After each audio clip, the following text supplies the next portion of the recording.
तो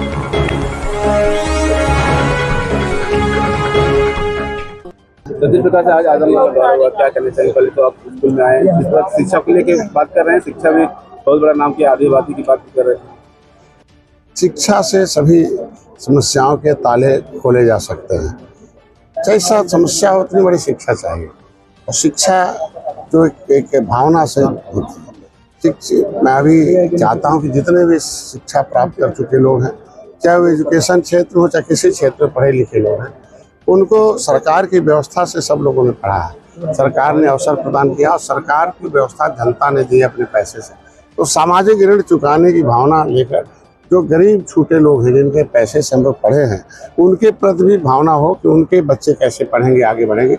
बिना शिक्षा के हम कब तक अनाज खिलाएंगे, कब तक उन्हें मकान देंगे, कब तक उनको हम इलाज कराएंगे, अनाज देंगे।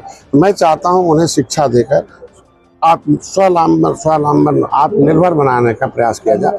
तो जब सभी लोग मिलकर आएंगे, सभी लोग इसी तरीके से शिक्षा देकर, जैसे अभी राइट टू एजुकेशन में है, मैंने कहा कि उन ज़रूरतमंद बच्चों को, उन गरीब बच्चों को पढ़ाया जाए जो उनके पास कुछ भी नहीं है। और मेधावी छात्र बहुत अच्छे हैं, तो हर माँ बाप के 2-3 बच्चे अगर हैं तो एक जरूर उसमें बहुत तेज होता है। अगर एक ही को पढ़ा दिया ठीक से तो उनके परिवार का भला हो जाएगा, एक विकास की धारा में आ जाएंगे। तो आज के दिन में सेंट्रल अकेडमी पब्लिक जो है उद्घाटन किया, तो चेयरमैन साहब बहुत भले आदमी हैं। मैंने उम्मीद रखा हूँ शिक्षा जगत में एक चमत्कार लाएँ, एक जो है कीर्तिमान स्थापित करें।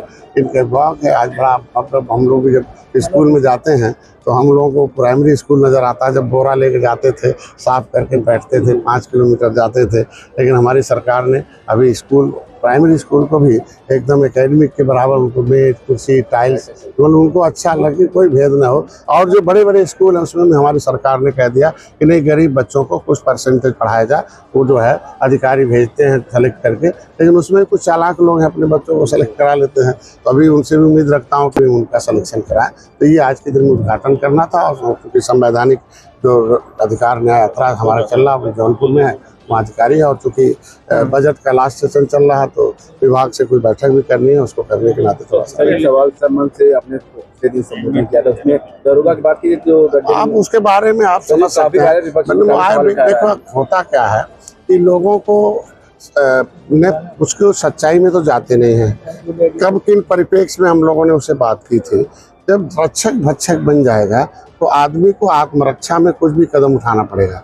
तो वो आत्मरक्षा की बात की थी कि हमारे लोगों ने जब इसी तरीके से गोरखपुर में कसरवल रेल में रेल आंदोलन चल रहा था, जबरदस्ती राज्य सरकार, रेल केंद्र का होता है, वहाँ सीआरपीएफ आती, आरपीएफ आती तो चल जाता। वहाँ उत्तर प्रदेश पुलिस जाके गोली चलाने लगे, आंसू गैस घोल रहा था तो ठीक था, सीधे गोली मारना धड़ धड़ धड़ धड़। ये तो रक्षक ही भक्षक है ना। आज के दिन में आप तितर बितर करने के बहुत साधन थे, भाई आंदोलन चलाना तो हक था।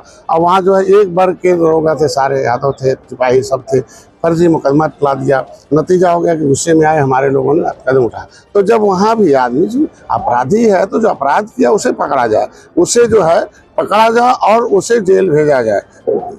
न्यायालय तय करेगा कि कौन दोषी है कौन निर्दोषी है। लेकिन जो बच्चे पढ़ रहे हो, अब अगर आप जो है वहाँ किसी के दबाव में आके जो पढ़ रहे बच्चे दूर हैं, वहाँ शामिल भी नहीं है, गांव भर को तांडव मचाओगे तो गलत बात है ना। जो अपराधी है उसको सजा मिले, मैं तो डरा है ना।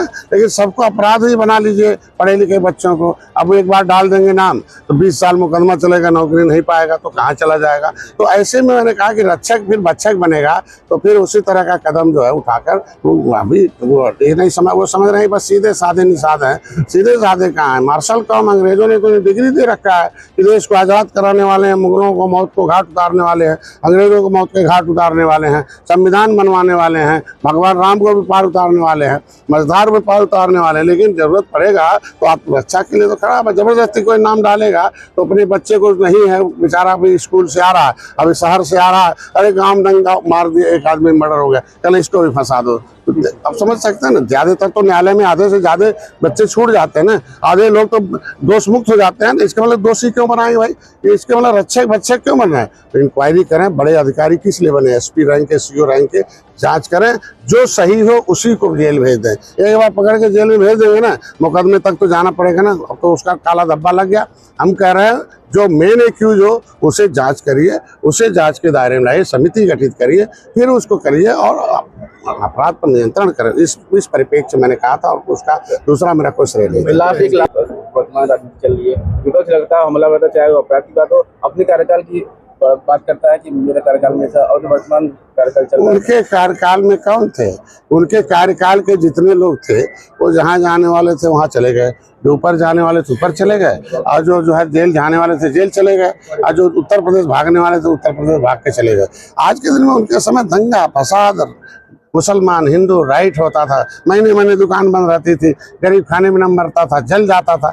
आज योगी जी की देन है कि लॉ एंड ऑर्डर मेंटेन है। मोदी जी 2-4% ऐसे हैं जो अंदर से हाथी साइकिल हैं, उनकी आत्मा है, और मौका पाते वो आस्तीन के सांप जैसे डसते हैं, हाँ, बाकी ऊपर से कमल। तो ऐसे कुछ अधिकारी हैं जो वोट खराब करते हैं, वो माहौल खराब करते हैं, वो विपक्ष को मौका देते हैं बोलने के लिए, और नहीं तो सब ठीक चल रहा है। तो सेंट्रल पब्लिक स्कूल एकेडमी बढ़ेगा। मैंने इनसे कहा कि